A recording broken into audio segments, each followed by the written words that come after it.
This summer, my friend Sveta and I went to the cemetery to look after her grandmother's grave. It was a sunny day, the weather was wonderful, the cemetery was cool from the shade of the trees, and we decided to take a walk there for a while. We were walking between the graves, looking at the monuments, and suddenly the light stopped next to one grave. I went up to her and saw that she was looking at a photo on the monument, a young, handsome guy of 30 years in a military uniform, smiling, with curly blonde hair, a real Russian hero. Sveta has always liked just such people. And now she could not move away from the grave for a long time. She even cried a little, so beautiful, so young. Oh, I wish I had such a guy. We stood for a while longer and went home. A few weeks passed. Sveta and I were returning by train from my dacha, got off at the Moscow railway station, and then a young gypsy woman stuck to us. Let me guess, I'll tell you everything, I'll fulfill all my wishes. And suddenly an old gypsy woman ran up to her, said something sharply in her own language, and the young woman immediately disappeared.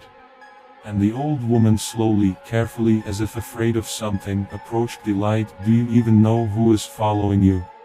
There's a dead man standing behind you. Sveta and I both burst out laughing. The old woman looked at us from under her brows. Stupid. What does it matter to me? The dead man is not following me, the strength is not sucking out of me. Why did you call the dead man from the cemetery after you?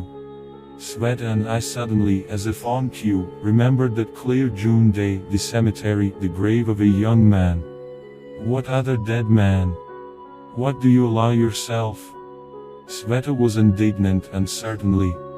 The old woman just waved it off. You know what, a young guy, handsome, blonde, curly hair. He's so tall, broad-shouldered, he's wearing a military uniform. I called him, he followed you. And now what are you going to do with it? Here we both could not find an answer. The old woman waved her hand. Okay, I'll take him away from you, so be it. I'll take the money, of course, but at least you'll stay alive. Otherwise the dead man will drink the whole life out of you. First you called him to follow you, then he will pull you after him. What can I say? The day we parted with a solid sum, but then Sveta admitted that after meeting with the gypsy, she suddenly felt very light, as if a stone had fallen off her shoulders. So don't believe in gypsy magic after that. I created the channel quite recently. Please write in the comments what I need to change in the video. Please support me by liking and subscribing to the channel. Thanks.